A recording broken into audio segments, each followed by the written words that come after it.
Alright guys, well we did our short trip to the flea market. Found some cool memorabilia, I'll show you later. But now, we took a short drive and we are at the major park here in Almaty. It's dedicated to 28 Panfilov soldiers. So we saw the model of the battle in the museum, but this is actually the park dedicated to them. And so as you can see behind me, this says 28 Panfilov. So it actually says it in Kazakh, but it basically says the park to 28 Panfilovs. So let me show you what it's like. So here we go. As you walk in, you can still see the Soviet war memorabilia. This says the Отечественная война, which basically means the World War II. All right, guys. So here we go. So we can see the Soviet cannons. So these are the cannons that probably the Panfilov division used to stop the tanks on their advance to Moscow, the German tanks. And here we have a beautiful monument. It says in Kazakh, so let me see if... So Bogdan Momshule is one of the most well-known war heroes in Almaty. He's a hero of Soviet Union, and he's one of the most outstanding battalion leaders from the Panfilov division. As you know, division has thousands of people, while battalion only has a few hundred. And so while the Panfilov 28 were from a different battalion, Momshule was still a part of the fiercest fights during World War II. He got 2 wounds in 2 days and kept fighting and would not leave his soldiers. Even after he recovered, days later, he would be back on the battlefield fighting the Germans again. He was one of the bravest. But that's sort of what you see as you walk up. And then, as you see, there's a beautiful pine park here. You can walk and remember the soldiers that fought. All right, as you can see, I think we're approaching the monument from the other side, but you can already sort of tell. You see right there, that's the back of it. Some old-time trees here. You see the Soviet star. Big Soviet star there. But yeah, look at this. Here we are. Wow. Oh my goodness. Wow. Just look at that. Oh my goodness. What a beautiful, beautiful monument. Wow. Oh my gosh, this is breathtaking. This is fantastic. Just a fantastic monument. And as you can see right here, it says Велика Россия, отступать некуда, позади Москва, which basically says Russia is grand, but there's nowhere to retreat. Behind is Moscow. And these are supposedly the famous last words of one of the commanders of this division. He would later die in the battle, but that's what he said. You know, even though Russia is so big, really, you can't surrender, you can't retreat. The Moscow is right behind us. And you know, that was true. I mean, so the Panfilov brigade was right in front of the Moscow defense lines. So it is 1942. The Germans are basically on the footsteps of Moscow city, the center. That's where Stalin is sitting. That's where all the Stavka, the headquarters of the army, is located, right? And the Germans, when they get close to the city, they can actually see it from binoculars. They can see the outskirts of Moscow in their binoculars, just a few a few kilometers away from the front lines. The situation is dire. But, you know, this is live or die. And what is very interesting, that Stalin decided not to retreat from Moscow. So everybody was like, well, evacuate, evacuate, evacuate. And from what I understand, Stalin said, you know what, no, this is where we make our last stand. This is where we're gonna stop the advance of the German army. Because up till then, for almost 2 years, Russian army has been retreating, losing Poland, losing Ukraine, losing Belarus, losing parts of Russia now, right? And so the Germans thinking this thing is going to be done in a month here. They'll conquer Moscow, and then basically after that, it's just, Russian taiga, Siberia starts, right? And there's not as much of people or resources there. So really, the Moscow and Leningrad were the major two cities left, and Stalingrad. But you know what I mean? Like, the Moscow was the big, symbolically, if they would take it, that's it. So, what the Russian army does, because actually, here's an interesting fact. There was a famous Russian spy, Zorge, and he was actually a spy in Japan. He tells Stalin, apparently, that the Japanese will not attack the Soviet Union from the east. So that sort of gives, this secret information gives the Russian headquarters the assurance, sort of, well, as assured as you can be, but somewhat of assurance that they can free up some of those troops in the east and move them to the west to reinforce the defense lines in front of Moscow. So that's what they do. They start basically moving the troops from the Siberia into the outskirts of Moscow, but it takes time, right? Russia is big, and it wasn't as developed as it is today. So to get all the people there by train, to get the tanks and everything from the east, would take quite a few weeks. So the people that were in the meantime defending Moscow were a crucial part to the survival of the whole Soviet Union. And so these guys, the Panfilov division, were a part of that defense force. Why is this monument so prevalent here in Almaty? Well, because this regiment was actually formed in the city of Almaty. It was sort of as a reserve regiment at first, but then it got sent to the front lines when they really needed the people. And I read a little bit about the kind of the division and the battle. It appears that, you know, half of the division, by the time this main battle took place, was already destroyed. So you have maybe 50% of people only left, right? And so these guys have to do 2 or 3 times as much work, because there's just not enough people. There's not enough weapons. There's not enough guns, shells, ammunition. It's just running out of everything, right? And so they were based in one of the kind of front lines just outside Moscow. The Germans decided to push through and see if they can break the defense in their area. What happens then is they send something like 50 tanks, and well, the story goes there was only 28 of these guys from the division left, and as a result, all 28 of them perished. But they were able to destroy something like 20 out of 50 German panzer tanks, which are beasts, right? And the tales that are said from sort of the first-hand accounts is that soldiers, because they didn't have any cannons left, they would sort of almost throw themselves on the tanks. So you see the soldier right there, and he's holding an anti-tank grenade right there, and that sort of personifies the sacrifices that these people did. They would basically just run up to the tank, just dive under it, and they just explode themselves, right? So ultimate sacrifice, you know, just everything for the glory, for the survival of the motherland. And so that's what the story is. The 28 Panfilovs, the 28 heroes that laid their lives to stop the German advancement. And they did stop it. The Germans finished pushing there. They decided we're losing too many resources, and that sort of tied up the whole push to break through the defense line.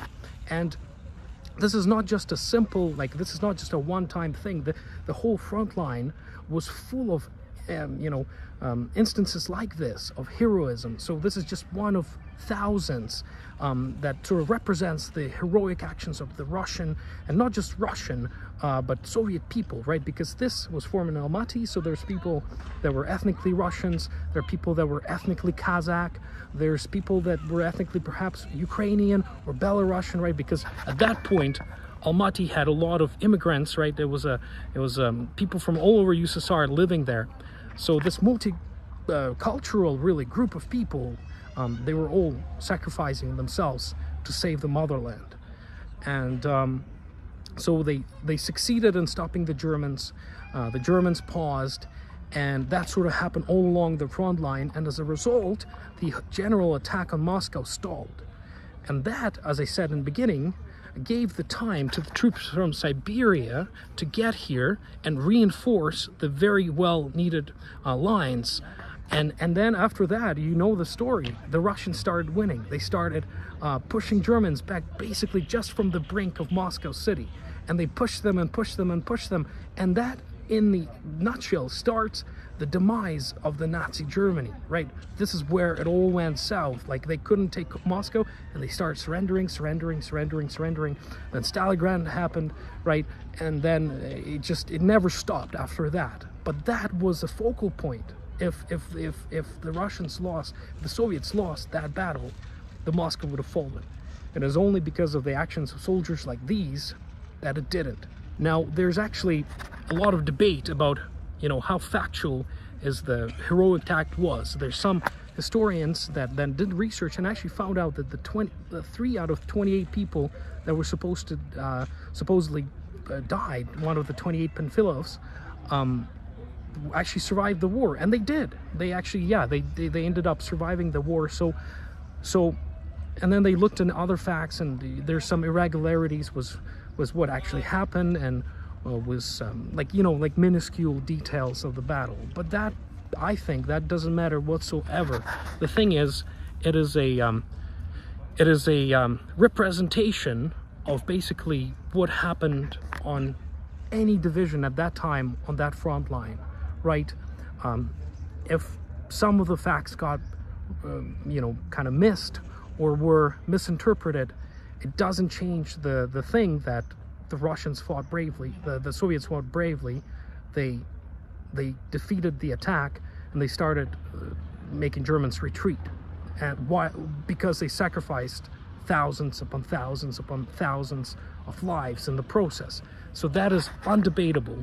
And so when you, if you read online, you might find some information. It'll be like, oh, well, actually the official story is not completely correct. There's it might be a little bit different, but it doesn't change the preface whatsoever, right?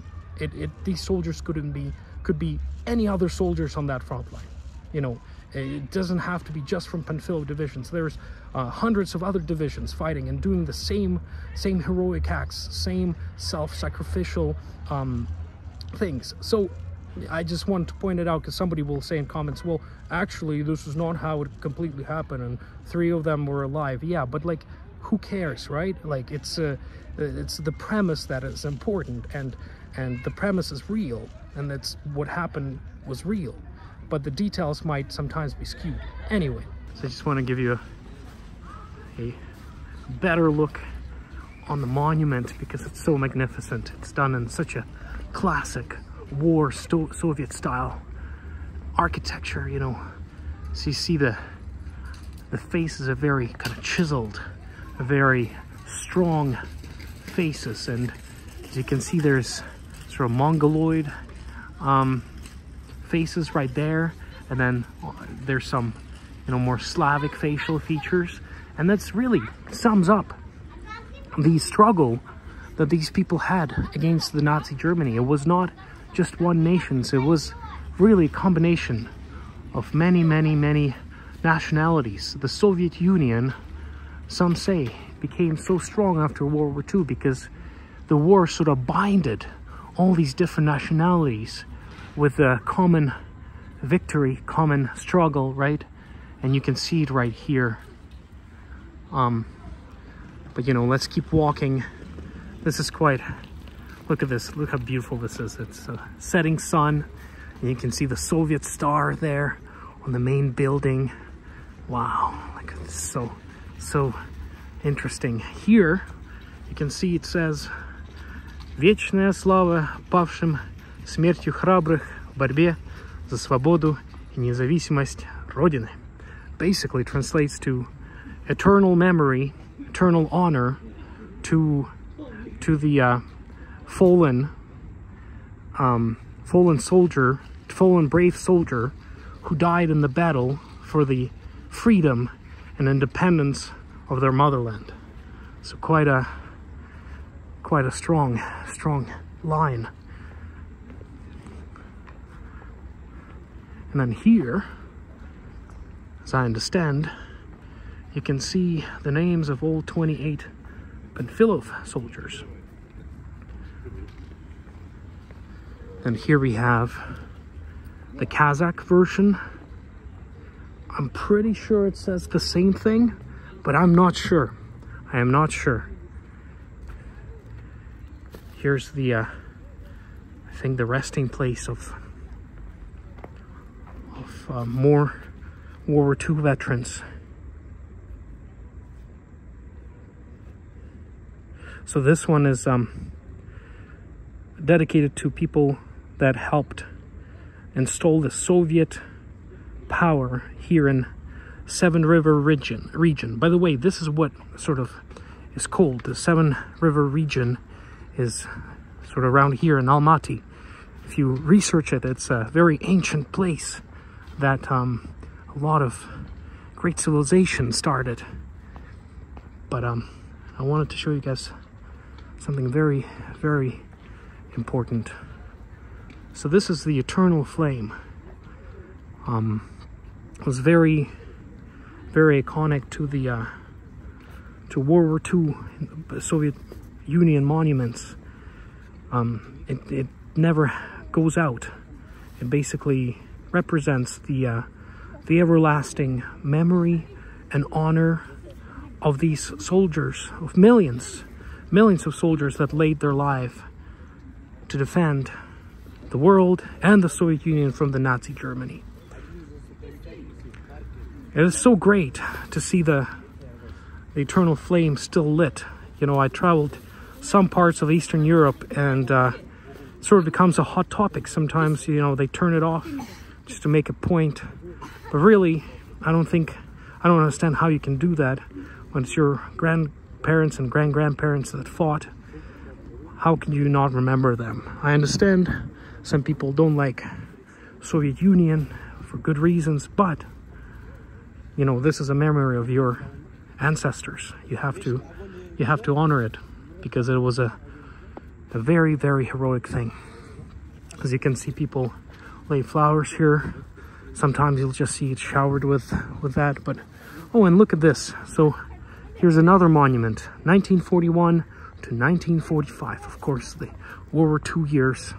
As you can see here, more of the Mongoloid kind of facial features.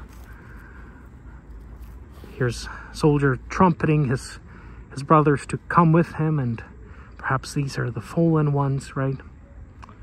But yeah, very, very beautiful. And then on this side also, look at this. These ones are more and more rare to see. I was in Ukraine one time and it's almost all gone. But look at this, 1917 to 1920. Of course, this is the revolution, the Russian Revolution. And you can see the style is much different. You see the iconic ushanka of the, which is the iconic headwear that the Russian army had at the time. It's sort of made out of wool, and it would it'd be kind of going down all the way to your neck and around your chin to keep you from the cold weather. It's a very, very iconic look of the Russian Revolution. And there's horses, right? Because back then, no tanks, well, a little bit of tanks, but not too many tanks. Mostly it was done on horse attacks still. And so there you go. There you go, the monument to the Russian Revolution. you know, and it kind of makes sense that you don't see World War I monuments here, because it's largely gets overlooked by the Soviets.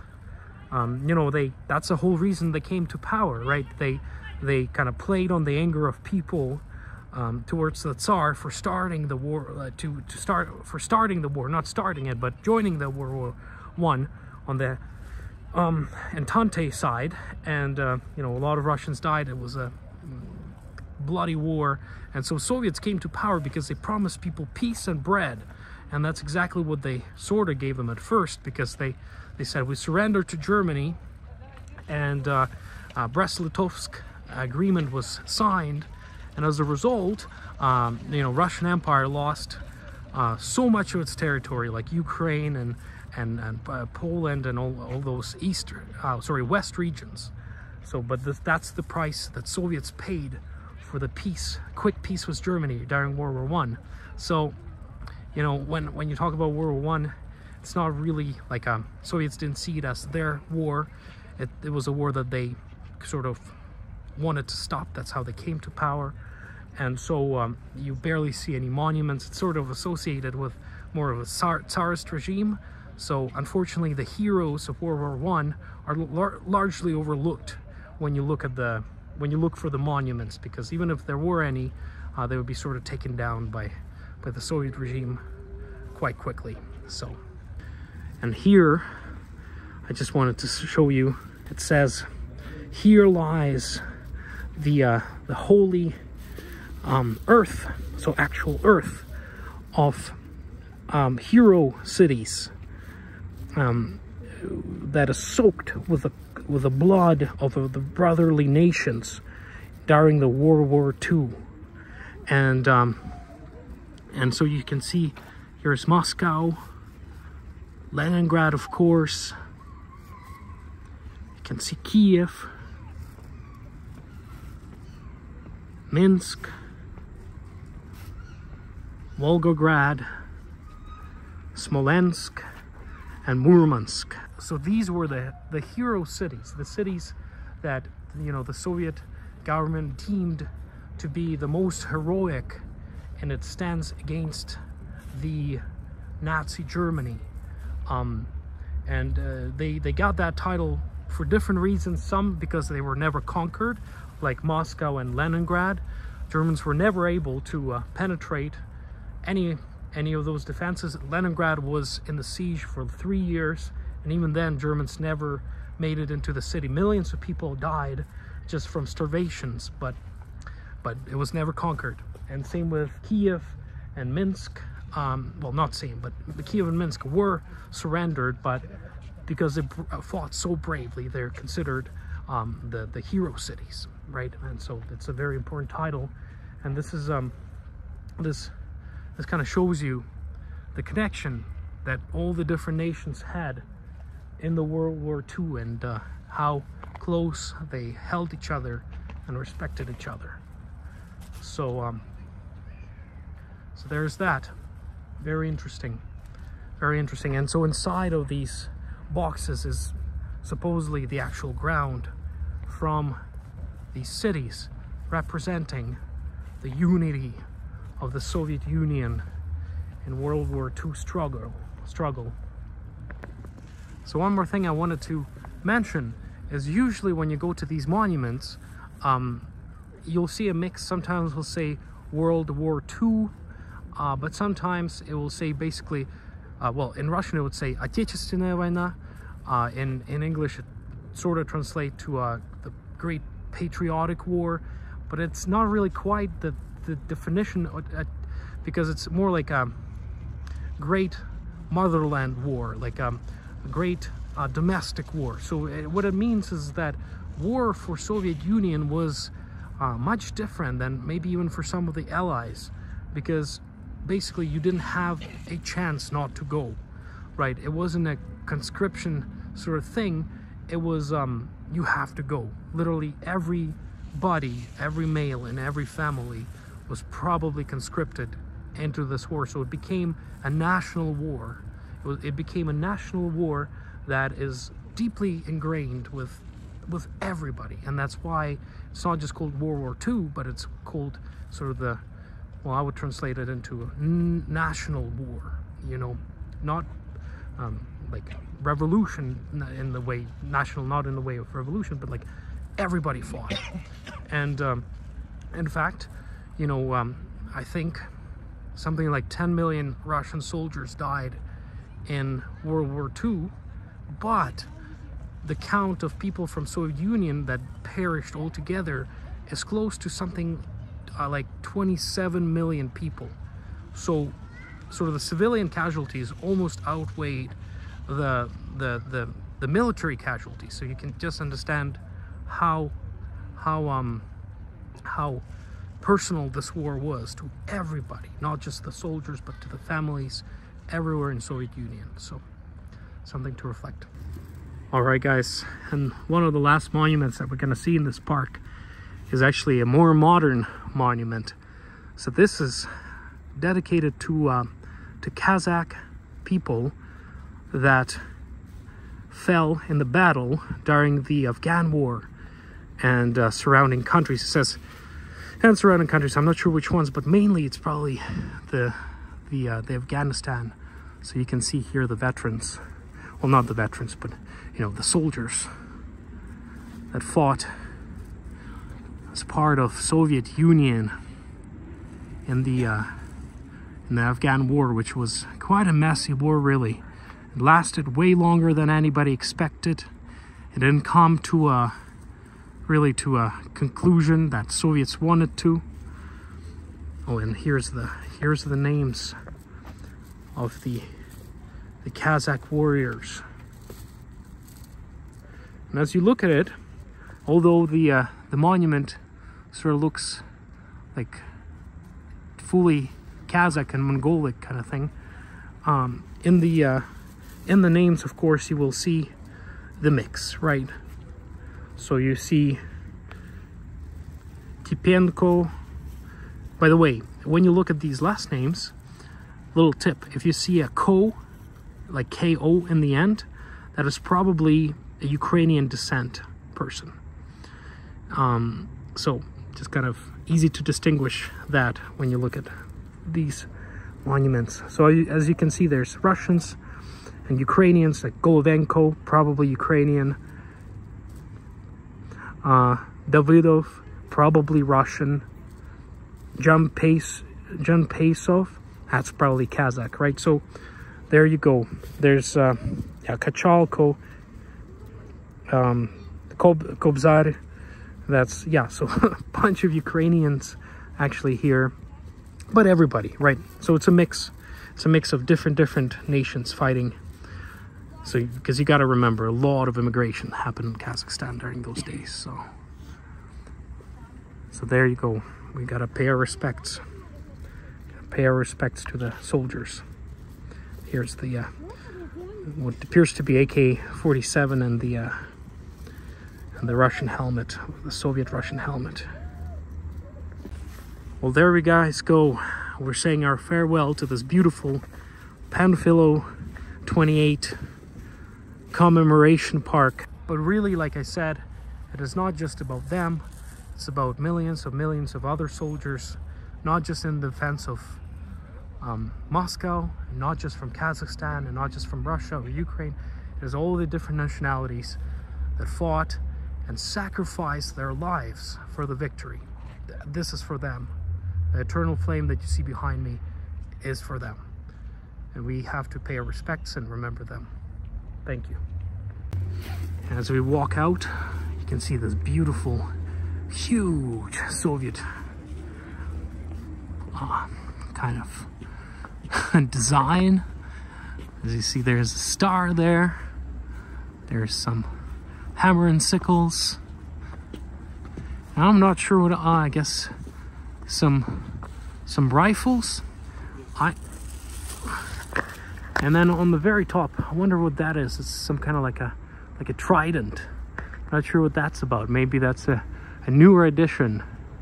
Maybe that's something from a newer administration that was put there. Oh yeah, you can see PP Peppa Shah, the what is it? PP, there you go, PPSH 40, 41. And then this is supposedly now a war museum, but it's closed already for today, so maybe we'll make it here in a remaining 2 days and check it out. Ben, what do you think of the thing? Pretty cool. A lot bigger than I thought it would be from the pictures, but very awesome. Yeah. As you can see, the flame's still going, which is very cool, because we've been other post-Soviet nations where they've turned off the flame for whatever reason, so it's very cool to see. Massive monument. So as we were walking out, I just wanted to show you, so this is probably the way that people walked on May 9th, which is the Day of Remembrance. You know, you walk up these stairs, through these columns. I'm sure there was something there back in the day, something Soviet that got taken down now, but and you would walk down here and walk up to the main monument